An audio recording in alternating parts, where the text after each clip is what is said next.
everyone, and welcome down to episode number 57 of the Down South Photo Show with me, Brendan Waits, in Ocean Grove, Victoria, Australia, and the guy over on that screen over there, my very learned friend down in Hobart, Tasmania. It's Cameron Blake. Give it up for Cam. Hello, Brendan. I was just about to say, give it up for myself. Give it up. I was going in. It's been a bit of a rocky start to this episode, hasn't it? We're a bit late and we're a bit all over the shop. And... Well, not that our viewers or listeners would know that. No, yes, it's a finely tuned operation. Exactly. We're recording about half an hour to 40 minutes later than we normally do, but that's fine. It's all his fault, and I'm happy with that. That's fine. Yeah, sorry, I do apologise for being a bit late. Had to do a few daddy duties, and Mum was out, and Mum was meant to be back, and she got back just in time, and then things weren't working. So because we like to do this where we don't really talk a lot about photography at the start of the show and then we get into it. Yeah. So I took my dog for a walk just now. It's daylight savings has kicked in, so I can, we can do the walk after work and that sort of stuff. And we've got a little lake down from my place. I've never seen bull ants build such a high nest. Now, this worries me for a couple of reasons. One, I've never seen it before. And two, it normally means there's some rain on the way. Yeah, they're putting themselves on an island. As if we haven't had enough. Yeah. It was actually so bizarre that I took video footage of it on my phone. And the big talk. I mean, we're not talking African savanna ant hills or outback Australia ant hills, but for little old Ocean Grove, these are they're building mansions. And you're by the ocean, which is generally not the place that does flood. I know. So it's all very, and I don't know, these insects, you've got to trust them. They have a sixth sense. So they do. Well, again, I think we should do a bit of a shout out to all the people that are struggling with rising waters around the country. It's just endless, isn't it? We've finally copped it today. I was telling you off air what's been going on in my house today, but we have finally copped it down here where we have had weather come from a direction I've never had here before in 12 years. Yeah. And it's just, it's like Queensland. It's humid and hot and sticky and just 100% humidity. So it's crazy. So were you getting nor'easters there? No. So if you think of the map of Tassie, you got Hobart down the bottom and Launceston. We've got the east coast, whichever way we're looking. Yeah, the weather that low system that was moving down the coast has come all the way around, and then it's spun back into Hobart. Wow! So it's gone down the east coast of Tassie and then popped back up into Hobart with all that moisture. With all the moisture, and we've just copped it all day. So bizarre. Anyway, this is not a photography show, is it? We're going to talk about home maintenance and no. It'll. I reckon the topic will come back up towards the end of the show. So stay tuned for that. Let's talk about our backgrounds, Cameron. Let's start with you. Where are we at? So this is a last minute background that you told me I needed to swap because I was still running late because I hadn't. This is just one of the beautiful forest. Actually, I think I can do it on this one. This is one of the beautiful forest walks that we venture through on the Tarkine. So this is one of the Lake Chisholm, which is a lovely walk. It's actually a big sinkhole. But yeah, we get you walk through these giant trees and big ferns, and it really does look like dinosaur land, but I like it. It's a really nice spot. And we go there each time. We go to Tarkine. Nice. To give me some perspective, how that tree that's over your shoulder, not the close one, the second one back looks massive. How wide would that? How wide? No, the other one. The other way. That one. How wide would that tree be? That looks massive. I reckon that's 1.5 meters. That distance there is about 1.5 meters. Oh, right. Yep. Okay. So they're pretty big, and they're tall and dead straight. Yeah. I think there's some sort of swamp gum or something like that. They're not like they're old, but they're not like ancient, but they just grow quite big. And those ferns are also very unique because it's one of the only spots in the Tarkine you see these different type of ferns. So it's like you go from these sort of fishbone ferns and man ferns and things like that to this really ground coverage, different looking ferns. So pretty cool area. Makes it very easy to take shots. Nice. So my background is my backyard. Really? So this is Barwon Heads. So you are looking due east there from the rock wall at Barwon Heads. Yep. And you've got the little channel markers I was just in the going to ask what distance. they were. Yeah, the channel markers that break up the horizon there, which I really like. They're actually a really cool subject to photograph. Just straight up vertical lines intersecting the horizon, so they can really add a bit to your photo, break up the horizon a bit. Yeah. And if you look beyond them, just to the left of them, you can just make out the township of Ocean Grove. So that's where the Barwon River empties into the ocean, and it is murky at the moment. It's very brackish water. Where's the Barwon River come from? Is that at the back of Geelong? Or? Yep. So the Barwon River, I think the head of the Barwon River, I think, if I'm not mistaken, is sort of near the foothills of the Otways, and it winds its way down, sort of runs parallel with the coast, and then heads through downtown Geelong, literally right, splits right through the middle of Geelong. So it's like the Yarra of Geelong. Yeah, for sure. And they have they've had it's going to keep coming up, but they've had heaps of problems with flooding. Yeah. A couple of the golf courses there, one of them got completely flooded. The Barwon Valley Golf Club got completely flooded. Yeah. And it had like 3 inches of silt across the entire golf course. Awesome. They got it all off. They hosed it all down. They got it all off. And 2 days later, it happened again. That's all flooded. That's happening. It's like up in what's that place up in New South Wales? Lismore. Hey, I was just thinking while you're explaining the Barwon Heads and all this kind of stuff, for our international listeners and viewers, they have absolutely no friggin' idea where, what, or when we're talking about. No, they don't. No. So apologies. We're talking as if everyone's local and understands where we are. But for those guys listening outside Australia, so Geelong's just south of Melbourne, which is a big town, and I'm further south than that across a little bit of water in Tassie. So but as you were explaining it, I'm like, oh yeah, I know what you're talking about. Thinking, so if you're looking at a map of Australia and you look in the southeast corner of that map where you see Tasmania, the little island off the bottom of Australia, and you look just above that across the water, that's where I am. So you've got Melbourne, and just to the west of Melbourne is Geelong, and just to the south of Geelong is Ocean Grove. Yeah, there you go. That's where. So iPhone shot for me. What do you use? This is on my. I've got another dilemma going on here, but this is on my Fuji GFX 100, which I love. It's such a good camera, but I'm having a few shoulder issues and elbow issues getting older after cricket and playing so much sport, where the weight of that camera really does restrict me a bit of how far I'll take it with me into the forest or hiking. So I'm sort of getting to another crossroads to whether or not I still keep it, or again look at something else. I don't know. I've done this a couple of times and it's doing my nuts in, and I don't know what to do. So maybe I might just keep it. It's going to be one of those things. You'll keep it and not use it. You'll sell it and wish you had it. Exactly. Yeah. So that's but this is on the GFX. It does really beautiful greens, a bit like the Olympus cameras. They do really good greens and renditions of greens. Fuji have always been good at their greens, haven't they? They have. Well, they make all the film, don't they? So they know what they're doing with profiles. So for those of you playing along at home, I'm just going to put my background back up. That's an iPhone. That's an iPhone snap. Yeah. But using the long exposure filter that you just add. I know how to do that. Live shot. That's crazy. It's so good. And I edited that in Snapseed. If you go back a couple of episodes, folks, you can listen to Brendan try and work me through how to do the long exposure on the iPhone, and I don't get it. But but now you do. I think I do now.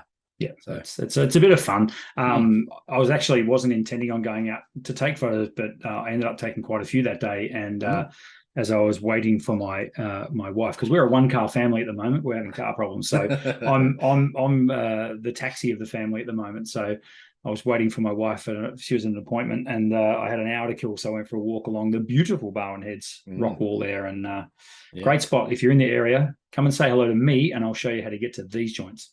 Unless you're Mel, and you'll probably close up shop just as he's walking around the corner to come say g'day. And I teased Mel yesterday. I sent him a text to which he replied to, and to which I have not yet replied back to.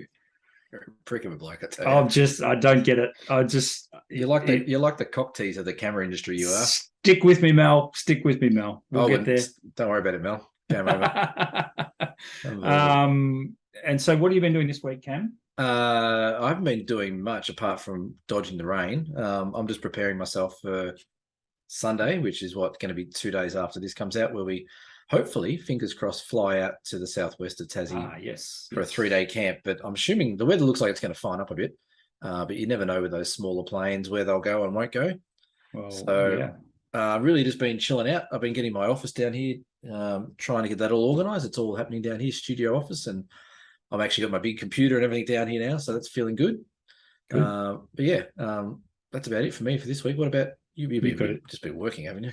Yeah, so the silly season has commenced. It normally does around this time of year. We get to sort of Melbourne Cup time. There's another local reference for you.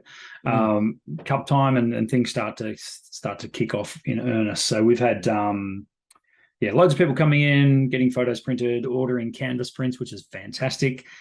Camera sales are starting to kick off again. I've warned everyone that they may not get a camera for Christmas. It is still a real problem. Supply chains are off the hook. I mean, people are waiting 12 months for vehicles. People are waiting 6 months for cameras.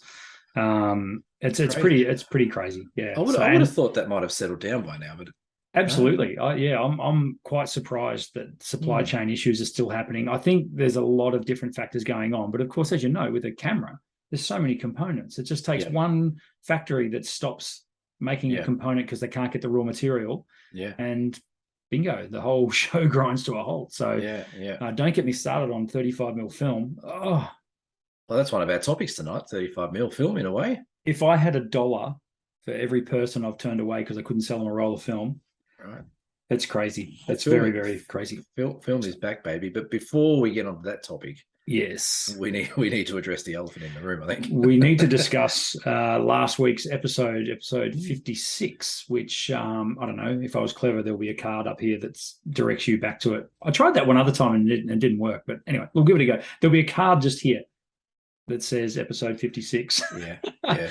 Go back and have a listen. So we dissected, no, we didn't dissect. We berated anyone that chose to use back button autofocus. And it's fair to say that we got a mixed reaction, Cam.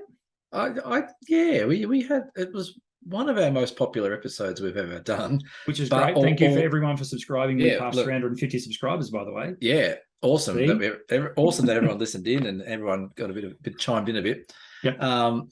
So it was a mixed response, but it was good. It was really great interaction. I actually had a lot of fun reading the comments, and there was definitely a team back button focusing, and then it was definitely a team of no back button focusing.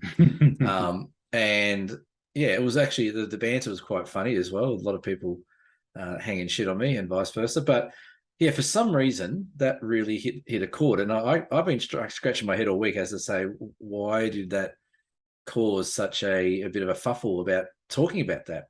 And I still don't know now why it actually happened, but it was good fun. I'm hoping, and it seems to me that people, like, it wasn't a controversial topic.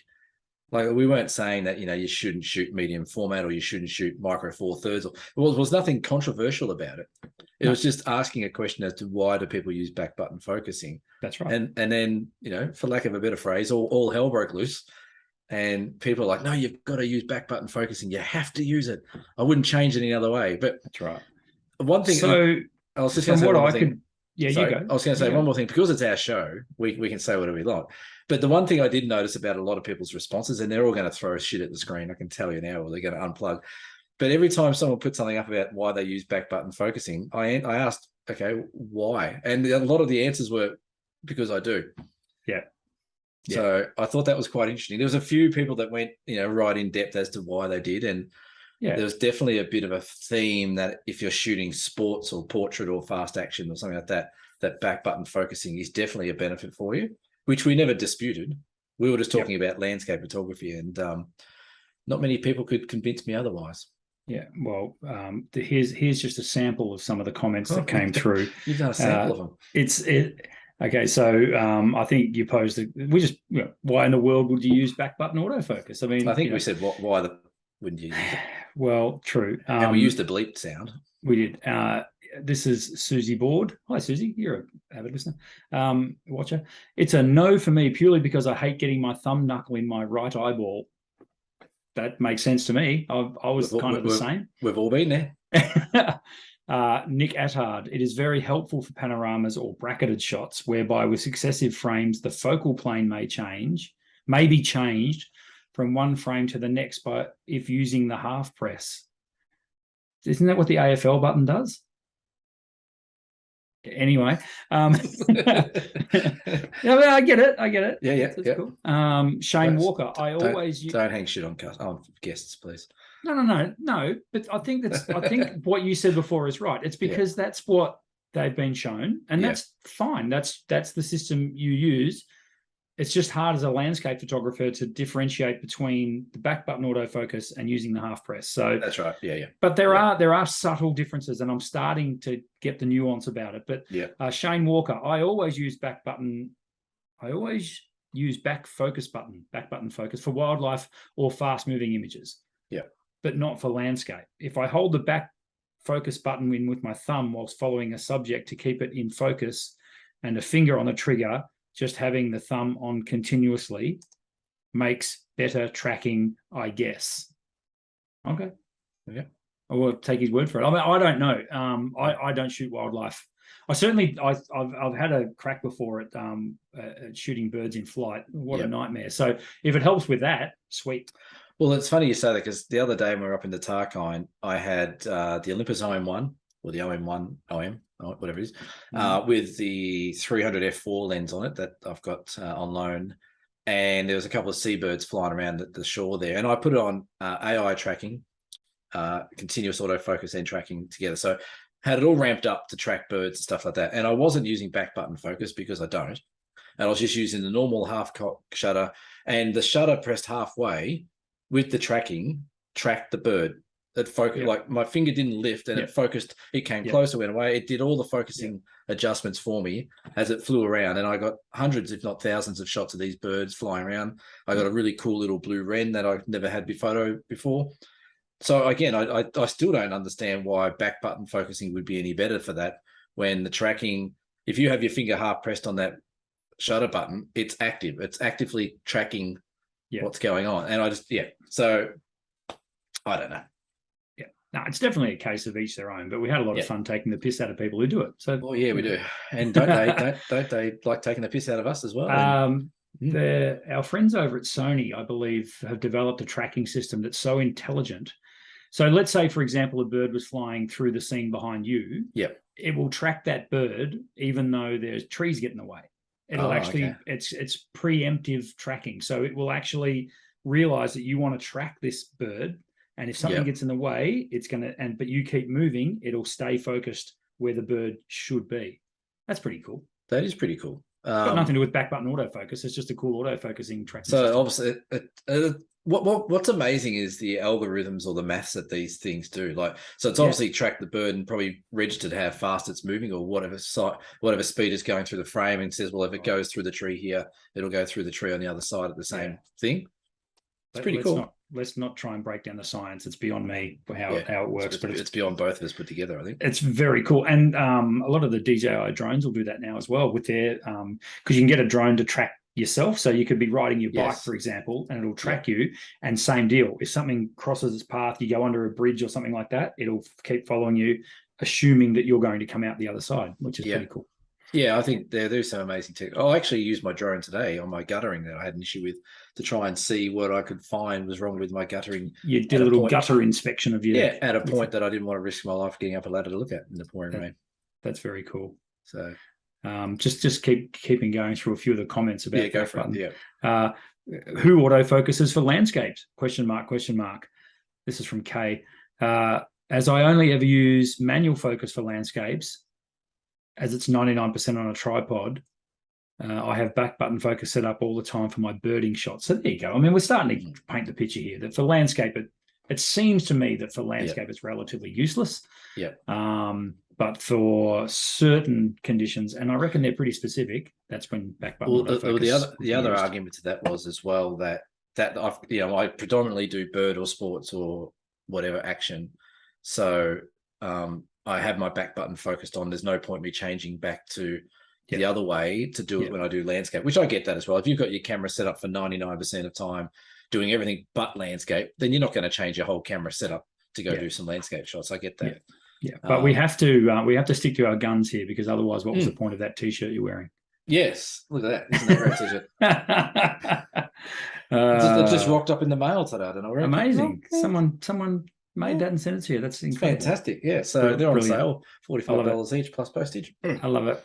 Beautiful. I've actually been looking through Facebook tonight. I put a photo up today, and there's a lot of people inquiring about how to get one of these t-shirts. So, yeah, that's right. There you go. But you yeah, might be onto something. I might be onto something. I've actually got another one made up. I get bored real easy, in case you haven't noticed. Yeah. But I got another t-shirt which I might keep for another episode. Yeah. Which is bored cool. with disposable income is dangerous. Yeah. No, I haven't got much disposable income. I'm wasting a lot of money on shit I don't need. Like shitty t-shirts. But no, I like your t-shirt. I think that's actually pretty cool. Would you like one? No. You can wear it in the shop. That'd get people really happy. I'll wear it on the overland track. Oh no, Right. it's probably not made out of material that'll probably not. You can use it. You could use that as your camp shirt. Yeah, great idea. I like it. Yeah. So you mentioned before that you wanted to talk a little bit about film. Yes, I did. Yeah, very interesting. Cool. What one of the, I don't know, most prestigious brands, would you say? I think they're got to be up there with, if not the most expensive, at least the most prestigious. It's funny, isn't it? Before we do talk about what you want to talk about, it's funny that little red circle on the camera with the silver writing in it. Yeah. I don't know. Photographers sort of go weak at the knees when they see, that little brand, and it's a very cool brand, but it is a brand, right? And it is a brand, and it has been, particularly with their marriage with Panasonic, to basically, not so much exactly, but to produce the Lumix brand, which was a marriage between Leica and Panasonic, because Panasonic wanted to start making digital cameras. Yeah, and everyone went, well, what the hell do you know about optics? And they went, nothing, but Leica know a shit ton about optics. And Leica went, and we want to make digital cameras. And they said, well, what do you know about electronics? They said, nothing, but Panasonic. So it was a marriage made in heaven, really. Yeah. Well, that's right. Like, look, I've got a Leica, and I've had some of the digital ones I've had. Like I said, I'm a bit of a camera whore. And straight off the bat, they're not worth the money you pay for them. Like, they're bloody expensive. Like, they're the Rolls Royce of cameras, and as you know, Rolls Royces aren't the best cars in the world, but but what they do bring along the brand nailed. They have the brand nailed. Their lenses are very impressive. Mm-hmm. All their cameras are handmade and hand assembled, which I think is pretty cool. And they're just simple. The one thing I like about my Leica is that it does technically just slow you right down. When it's not a sports camera, it's not a bird life camera, but for landscapes or street photography, it really just sort of slows you down and makes you think about the moments a bit more, which I do like. Yeah. But yes, this week, Leica have announced that they're re-releasing, I guess that's what it is. Reimagining the old M6 film camera. So the M6 is from the early 80s. They were one of the most iconic film rangefinders you could buy. And they've just started making them again. They're coming off the factory line, or getting assembled by people on the factory line. And it's a 35mm film rangefinder camera. Like, are we going back to the future? It's pretty amazing. So just for those playing along at home, the Leica M6. So you'll put a photo up on the screen of it. Sure, there it is. There's one on. Why do you make my editing task so hard every week? Stop it. Because it's funny watching you stress out do it. There goes another 15 minutes. I'm not going to get back. There's your stupid camera on the screen. So this very one that's on the screen here, I've just plucked this image off eBay. Leica M6, body only, mint condition, in original box. $6,700. Yes. So that's the kind of coin we're talking about. So let's face it, a 35mm rangefinder. Yep. So the funny thing is the one that is being released, the new one that's being released, is going to be about $8,500. Well, there you go. So $8,500. This one's a positive bargain. Yeah. So this is the other thing. Like, you can technically you can technically buy one secondhand still, which is not a problem. But there is a few little differences. But you can buy one secondhand for about $5 or $6 grand. Yeah. Or you can buy a brand new one, which is practically the same camera, for $8.5 grand. But there is a few differences. So there's a different viewfinder on it, which apparently they used to have a lot of trouble with flare. They've fixed some battery issues. I think they've also got something different with the light meter. So there's a few new technology things put into this old camera. Yeah. I think it's super cool. And it is very cool, and that's why it's going to sell. And yeah, I think you'll actually find there'll be a few camera enthusiasts, camera collectors getting on board purely for its appreciation value, because I'm going to imagine they're not going to be making many of them. they're not going to be making many of them. And I can tell you right now, I don't think Lisa's listening. Yeah. But I spoke to our friend at DigiDirect the other day, and I'm like, put one aside for me. Whether or not I can bloody afford one, I don't know. Yeah. Yeah. But if I can find a way, I might take one off your hands, because for exactly that reason, I think if you can get one, and I think they're only going to make a few thousand of them, maybe. But if you can get one and keep it in good condition, then 10, 20 years time, hand it down to your kids, they might be sitting on a small fortune of camera gear. So over the last 10 years of running camera and photo, I've accumulated film cameras. What I'm going to try and do over the next few weeks is get them all out, and I'm going to put them on this table behind me. I'm going to take a photo of them. Oh, yeah? I've got boxes hidden all through my house, all through my shop, with just film cameras, all just sitting there. Some of which probably don't work, but some which are so cool to look at, there's no way I can throw them away. They're just they're probably worth nothing, but there's something about them, isn't there? Again, we've had this chat multiple times on this show. It's just the cocking of the shutter and bang, away you go. Yeah. But I think should I go on? Have you got it there? I've got, of course. It's never far away from me. There you go. Ready? Yeah. There we go. Oh yeah. No, I didn't hear it. You didn't hear it? No. Oh, maybe I didn't. Well, I didn't do it through this speaker. I did it through the one that I'm actually recording on. So okay, I'm sure that sounds awesome. That's excellent. Yeah. Maybe I'll have to dub in a sound now. Hang on. Now try. Hang on. Can you hear that? No, can't hear it. What's going on? I don't know. You can hear my voice, but not my camera. Yeah, that makes. I've got the silencer on. No, you haven't. Maybe. You know what you should do? You need to use back button winding. This camera is definitely bereft of a back button autofocus button. Well, that's or funny. Any autofocus button for that matter. It is funny you say that, because when you're talking film cameras, there was no autofocus in a lot of them in the early ones. So it was just half press focus with your hand and away you go. So look at that. That's a beautiful specimen. I can see my face in the lens. That's why I'm doing that. Oh, very clever. Yeah. But yeah, I think it's awesome that they've brought back this M6. It's a classic camera. Now what the question is, are these other brands going to, is the Nikon going to bring back the FM3? Is Olympus going to do an OM1 old film camera again? Yep. Are the other brands, is the Canon going to do an A1 or whatever they used to, AE1 or whatever it was? But I think let me tell you a story. So only about 3 weeks ago, just before I went to New Zealand, I had a Fuji rep in my store, and was that Matt? It was Jeff, and you may or may not know. Hi, Jeff. Clearly an avid listener to the show. Everyone is. The whole Australia. And I said to Jeff, I hope I'm not speaking out of school here. No, sure, that's fine. Film, mate, what's the deal? What's going on with Fuji and film? Now, the feedback I got from Jeff, this is a Fuji rep, was that they are incredibly reluctant to keep producing 35mm film, even though it's more popular than ever, and people, not than ever, it's not more popular than 1986, but no, it's very, very popular again. And he said the main reason they don't want to do it is because they don't want to make another film developer, another film processor. Because they are incredibly expensive to make and incredibly expensive to maintain. And he said they're having problems left, right, and center with just no one can get parts for film processing machines, developers, or anything like that. It's a complex process to, if you've ever had a look inside of, let's just choose the Fuji one, the Fuji automatic processor or developer, mate, you've got to see it to believe it. There are cogs and wheels and dunk trays and chemicals, and you pull silver out of these damn things. Actual silver.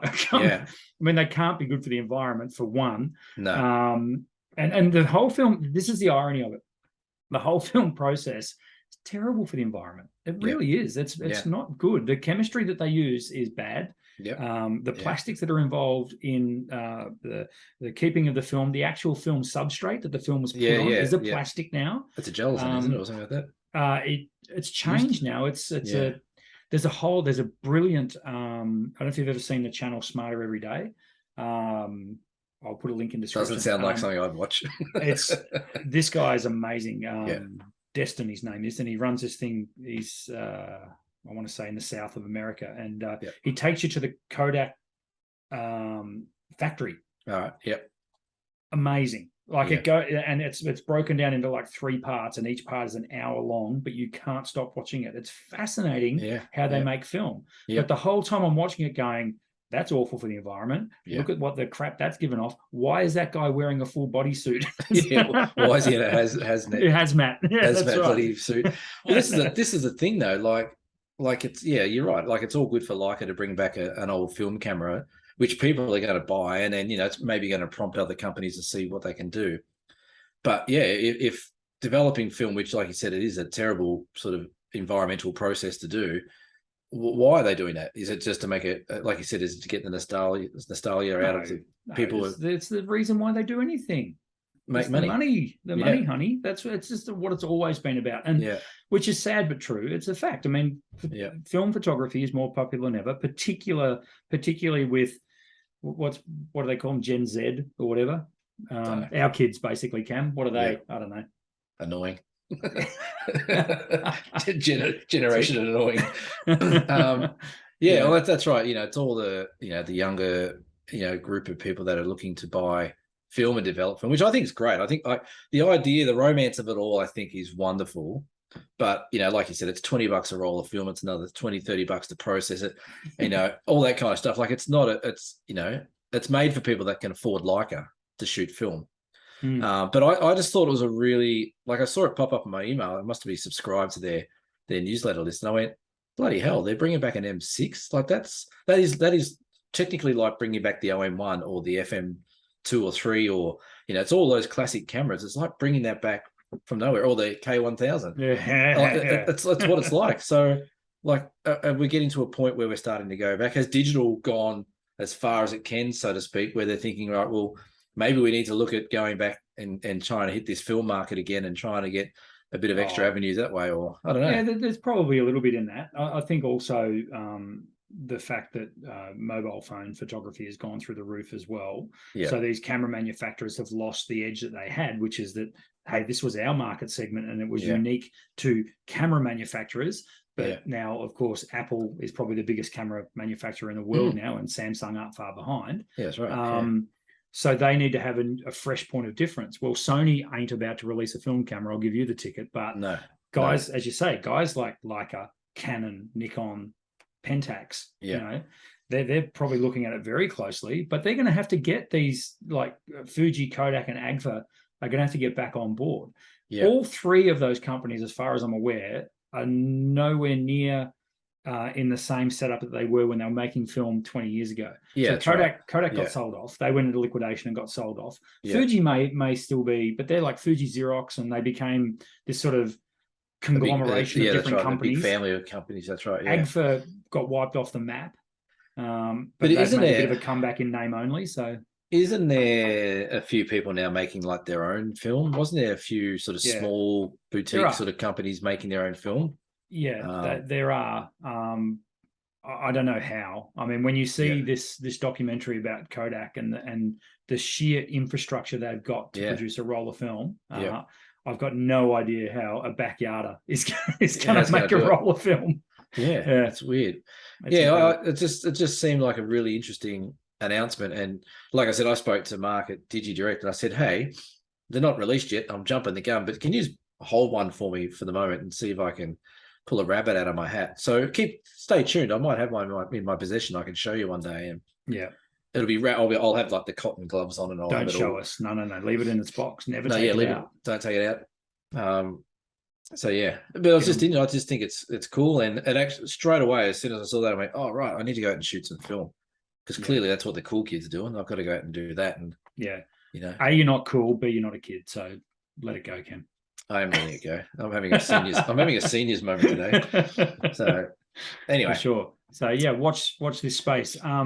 We were going to talk a bit about another topic, but we're going to leave that. because that's it's another W2EF moment, I think. It could be another can of worms. So stay tuned for episode 58 for if you want to see us open more cans of worms on this show, because I can tell you now, I know you are like you are, Brendan, but I'm happy to stir shit on every episode we do and open up a can of worms about something in the photography world, because there is a lot of cans and there's a hell of a lot of worms that need to be opening. I was going to almost raise another topic today. I saw these photos pop up. I don't know if it was Tasmania or somewhere. It was around like a tourism-y kind of thing. And every single shot had a person standing in a red jacket in a forest, under a waterfall, on a cliff, down a river, on a boat, on a pier. Like, for Christ's sake, why are we still doing this? But that's another topic. That's right. Humanizing the images, Cam. That's why. So anyway, that's again a topic for another time. I think I'm getting old. And no, look, I've known you for a long time, and you don't mind a bit of controversy. That's good. I like it. And the Down South Photo Show does not stray. Is not afraid of a little controversy. No, not at all. Hey, I tell you what, last week your beep was really good. Yes, I actually think that's what maybe made the show last week. It was the beep itself. It was very good. It was well edited. Yeah, people who didn't listen all the way are now going back to find the beep. Yeah, and you know what? Speaking of last week, we keep harping on about it, but we had a lot of fun with it. We did. I sent you a message, so the Apple Podcasts. This is big news. This is big news. Yeah, what we just buried in the show somewhere. We buried the lead. What happened here? Someone will find eventually. But we were the most listened to photography podcast in Australia for last week's episode, which I think is hilarious. It's been a lifelong goal of mine. It seems funny though that we have to stir shit up to get up the charts a bit. So I thought that was pretty cool, actually. It is pretty cool. And the only show that was above us, which was an American show that obviously rates pretty high in Australia, was Frono's Photo, which he's been around for years. And if you rang me up 5 years ago and said, "Hey Cam, I reckon in 5 years' time we'll have a podcast that's going to be the most listened to photography podcast in Australia," I would have said, "Go have another drink, go have a rest, sit down, you're having a moment." Yes. So yeah, it's pretty cool. So that and that's cool. Purely based on the people listening. In your face, Jared Poland. Yeah. Maybe we should get him on the show. And we keep promising to get people on there as well. We are due to have another guest on the show. We're also due for another live show, but that's going to come towards the end of the year. Yes, so keep listening and keep a lookout for that. It's time for tip of the week. So jingle. No, we don't. It may be next year. We'll have a jingle. Jingle. We'll have a website. Well, you know what I did accidentally? What I did this week, I started a website accidentally. Oh, excellent! Yeah, I don't know how I did. I got an email from Wix. The email. Yeah. Yes. I'm like, I wonder how easy these things are. I'm like, oh, hang on, maybe we'll just do it down south. Blah blah blah. Yeah, and you made and next minute, I'm like, oh shit, I've sort of semi-made a website. Great. It's not live. It's not finished. One of our goals should be to start this episode of the Down South Photo Show. Say this episode is brought to you by Squarespace. I don't think I'd want to do that. No, well, we need sponsors. This is another topic. No, ambassadors and sponsors and things like that. They annoy you a wee bit. Anyway, that's another story. Tip of the week. So it's very simple. It's a simple tip, and it is watch your cropping of your photos. So everyone likes to edit their photos, which is great. We recommend you do, using Lightroom, using Photoshop, using whatever your Snapseed, using your definition of photo editing tool. What people like to do is crop their photos, which I get. It can make or break a photo, the right cropping. We all know this. Yeah. However, particularly in the shop and over the last couple of weeks, I've had a lot of issues with people coming in with images that are cropped to some custom ratio. Oh, you're talking about that kind of cropping. Okay. Yeah, when you're cropping your photo. So, for example, a lady came in today and she had some panoramic photos, which is great. We love a panorama. Yeah. Unfortunately, did she use back button focusing all the way through? More than likely. No, she used a iPhone, but that's not important right now. She had done these long, skinny photos, and it was actually quite difficult to explain to her that it's really hard to get a frame for these photos because you have to go to a custom framer for these, and she wasn't prepared to spend money on custom framing. They were nice holiday snaps. She was in Death Valley or somewhere like that in the States. Like one of those places. There was canyons and Monument Valley. Valley. Yep. It's in Monument Valley. And great photos. But she said, well, I just want to put it in this frame, and then try to explain to her that, well, if you do that, you're going to lose your panorama. It's going to be a rectangle again. So when you're cropping photos, if you are intending to print them and frame them, and you don't want to go to the expense of having them custom framed, then use standard crop ratios. 3:2 is the most common crop ratio. 3:2, 6:4. So it's the same ratio as a 6:4 as a 3:2, which then means 6:9, 8:12, 10:15, etc. So they're all standard crop ratios. Squares are still popular-ish thanks to Instagram. Remember when Instagram all you could post was a square? That's changed now, but it used to be that's all you could post. Instagram made squares popular, and we stock a few square frames, but again, you're cropping a lot of your photos. So if you take this photo behind me or the photo behind Cam, make that a square, you lose the big trees, half of the big trees on either side. So it's funny you say that, because I did try to crop that square and I went, no, it doesn't work. So just be conscious when you're cropping your photos if you're planning on printing. I thought you were going down the tip of the week with what you're cropping as to saying, watch how you shoot and what you're cropping out of your shot when you're shooting, which I think is another good tip. We can do a double tip again. Because one thing I always do, and I think it's a really good tip for others, is that when I take a shot, if I'm looking at it, the composition on the back of my screen, instead of looking at what's going on in the middle of the shot, I always scan around the outside of my frame to see that I'm not cropping a tree out, or that I'm not leaving a tree that can be cropped out, or, there might be something down the bottom of the frame that's a bit of rock that's interesting that I'm cropping out too high or too low.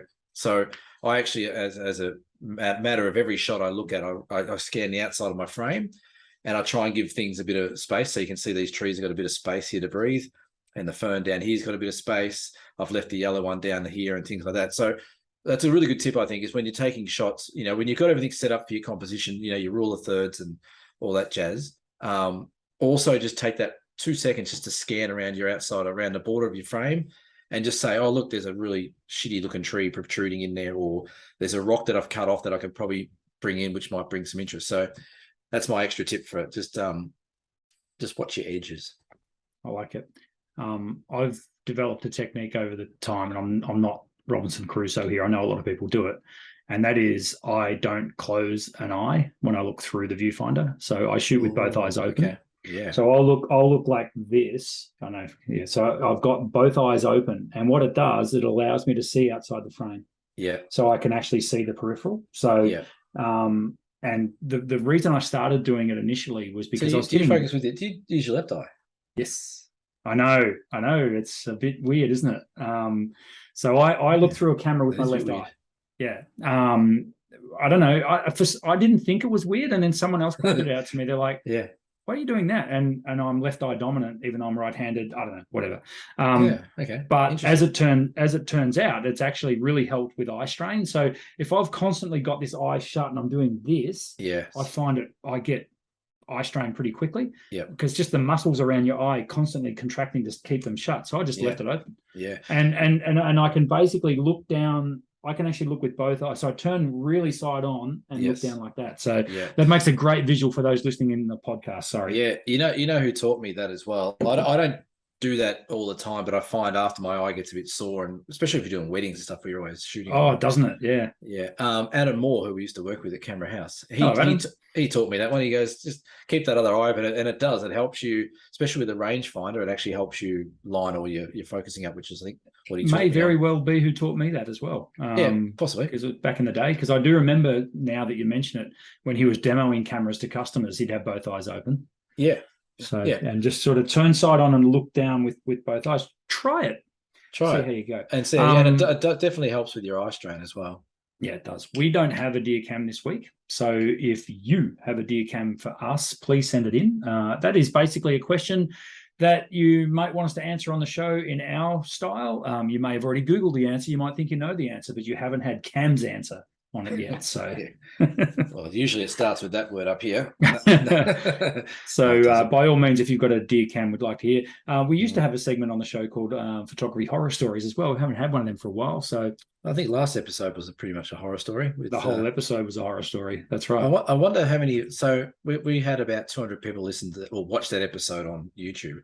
I wonder how many people so far. I wonder how many people are going to go back and listen to it who haven't listened to it, or the new subscribers who have come on board who have thought, that last episode was awesome. Sorry to disappoint you this one, but you know, maybe they'll go back and listen to another few ones. But we're always interested in the feedback, and we're always interested in suggestions and stuff like that for what you might want us to talk about.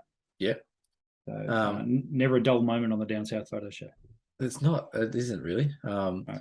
And like I said, it's good that people are resonating with the show and going with it. So, but yeah, no deer cam. So if you got a deer cam, send it through. Send me a curveball. No idea how long this episode's been going for. Have you got more of an idea than I have? I do, about 46 minutes, which is about right. That's pretty normally where things end up. Yeah. Cameron, we have a week ahead of us. I'm assuming. Did you go? If you have, did you do that? I did that already. Did you? You just leave the hosting of the show to me. Okay. Sorry, mate. Sorry. Sorry, as you were. What have you got coming up this week? What have I got coming up? As I said, on Sunday, which should be a couple of days after this goes out, I'll be flying down a little plane into a place called Melaleuca, which is in, if you want to get your Google Maps out, folks, it's in the southwest corner of Tasmania. Don't put a map on the screen. I'm not putting a map on the screen. What about an interactive map where the plane flies and shows you where you go? No, I won't make you do a map. Thank you. But if you ever want to get to a Google Map out, you'll see in the southwest corner of Tassie, there's a tiny little airstrip at a place called Melaleuca, which is just on the shores of the Bathurst Harbour, completely off the grid. There's nothing really down there. A little camp. We get these little beautiful glamping tents in a forest, in a tea tree forest down there, and we spend 2 nights, 3 days. We get a beautiful flight down, and then we get a boat pilot to drive us around every day and take some beautiful shots, and then we fly back on Melbourne Cup Day. Actually, I'm going to miss Melbourne Cup. I'll be in the middle of nowhere for that. So you're not missing much. See, he's got quite the life, folks, hasn't he? Hey, off he goes, just goes and takes photos, and it's a good little trip, this one, because it's only a 3-dayer, so it's not a whole week away, and it's not going too far. Like, we take off from Hobart and leave in Hobart. But if anyone's listening and who's ever on the mainland or wherever you might be listening from, you can do a long weekend one of this one. Come down. I'm doing one in March, and I'll do one again later next year. But it's a long weekend. Fly down on a Saturday, go back on the Tuesday, whatever it is. It's a really, really cool trip, and it's one of those trips that's quite relaxing as well. There's not too much stress involved. There's not much walking. Everything's done for us. They've got a beautiful mess tent. They walk in, they go, okay, food will be here, grog's over there. Help yourself. And it's like, okay. I'd go on that, but not a lot of photography would happen. You think that, but as we go out in the day, we get in the boats and... fun fact about Bathurst Harbour, and I know Bathurst Harbour, did I say that right? Yeah, like Bathurst, the racetrack. Crayfish Central, Bathurst Harbour. Is it? Oh my goodness. It's one of the most prolific crayfish grounds on the planet. I know they do a lot of crayfishing out that way. Yeah, they do. So you if you look out off Bathurst Harbour, you'll see when it's the season, which the season goes for like 2 weeks. It's very, very short. Yeah. When you're there at the right time of year, you'll see all the buoys, the bright orange buoys floating off, which are all the it's amazing that they've cut the season so short. It's great that they've cut the season so short, because of course the joint was getting cleared out. So yeah, it's awesome. Well, this is brilliant. I'll put a little thing on the background. There you go. Look, I'll show you that.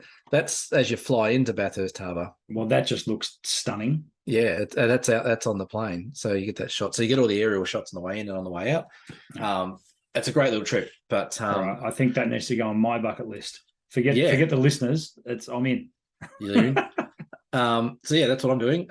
I guess you look like you're trying to get somewhere. Are you trying to another holiday? Talking about having a life. I said would return to this subject. That I am trying to get myself this coming weekend. So this goes out on Friday, so the next day on the Saturday. Yeah. Trying to get myself back to my old stomping ground of Swan Hill, up on the mighty, and emphasis mighty, Murray River at the moment. Yes, it is. The Murray is in flood, and there's a little bit of concern around Swan Hill as to whether there might be some flooding. There'll definitely be some farmland flooding and stuff like that, but that's par for the course. There's a place where it's called Pental Island, where the Murray and the Little Murray sort of wraps around the south of it. I know where that is. Yep. Yep. Pental Island also happens to be where I got married. Beautiful part of the world, and it's probably a fair bit of that's going to go under. Yeah. But with all that water that's been coming down from 3 river systems, the Goulburn, the Campaspe, and the Darling. Loddon. Oh, not the Loddon. Yep. The Darling comes from north and ends up at Wentworth, way further downstream. Yeah. But there's a bit of concern, and they've had more rain as well. So I'm saying hopefully I get there, because there's been road closures left, right, and centre all the way up through central Victoria. So we'll see how we go. If I'm successful and I get to go to my mate's 50th, the next morning I plan on taking the drone and getting some aerial shots of the Murray in flood, because I've never witnessed it. So that'd be pretty cool. It's incredible the amount of water that's dropping on this country at the moment, and it's just nuts. The statistics blow my mind. Now I'm going to probably get this wrong, but it was, if I remember rightly, 33,000 megalitres of water are going past Swan Hill every minute. That's a fair bit of water. Well, even that's just unimaginable amount of water, isn't it? It's what? 33,000 what now? Like that's and it's got to go crazy. somewhere. Well, that's the thing. Like even the other day when we came back from the Flinders Ranges, where we went over Murray Bridge, it was already flooding there. Like it was like twice as wide as it was before. We went there before earlier in the year. So what I've got to worry about, you're talking about getting to Swan Hill. I've got a Franklin River trip coming up soon. And my friend Jamie, who unfortunately can't come now due to a slight injury, but he was looking at the Hydro Tasmania site to see the size and the water coming down the Franklin River. Oh, it would be nuts. It was, and that's a wild river. There's no damming it, and just everything runs off in it. As we speak, earlier today, where are we? Earlier today, it was doing a flow in megalitres or megalitres. It was flowing at close to 8,000 megalitres a day. That's 8 million litres. So it's not as bad as what it was last week. But the Franklin, the difference there is the Franklin, you can throw a stone over it. Yeah, you can, but not when it's flooding. You can't. That's what I'm saying. Like that's a hell of a lot of water in a very narrow area. Yes. Whereas the Murray, at the moment, it would take my absolute best drive to get over that thing. So, that's right. Yeah. So it's a big difference. There's a lot of very fast flowing water down the Franklin, whereas the Murray, you stand there and it looks it's so tranquil, it's moved, but man, there's a lot of that's a force to coming down. That's a lot of water, isn't it? Yeah, it's very cool. Got nothing to do with photography, but maybe it will generate a photo for next week's podcast. Yeah, I'd be interested to see how you went and whether you got up there. And so I'll be around next week for the next podcast. I'll be back on Tuesday, so we'll do another episode, I gather. Sounds good to me. Yeah. Yep, that'll be great. So unless we've got nothing else to add, we might wrap it up there. Yeah, no, again, thanks to everyone for last week and listening in. Hopefully we get the same sort of reaction to this one. We love the comments and interaction. I think that's one of the highlights of my week, when it goes out on Friday and you get a little ping saying that someone's made a comment or someone's told me to shut up or whatever it might be. It's awesome. Can I ask a favor of our listeners, for those of you who have listened this far? So all 3 of you. Thank you. I set the podcast to go live at 5 o'clock on a Friday, and I set the YouTube to go live at 5 o'clock on a Friday. The YouTubes. Can you please, if you remember, just comment below what time you got the notification that this went live, either on YouTube or on your podcast channel? I'm getting varied reports, and my own personal notification didn't happen till Saturday morning last week. So I'm just curious as to what's going on there. But anyway, the podcast, I think I get a day later. I think I get the podcast notification on the Saturday. I think the YouTube is quite good. It's pretty accurate to that 5 p.m. local time, but the podcast seems to be a day late. Now, I consciously check and make sure I've got it set to Eastern Standard Daylight Saving or whatever it is. But it always ends up being late. The other day it came out at 3 a.m. So that might be for our international viewers. Yeah, for sure. You have been listening and watching episode 57 of the Down South Photo Show. We will talk to you guys for episode 58 next week. Goodbye. See you guys.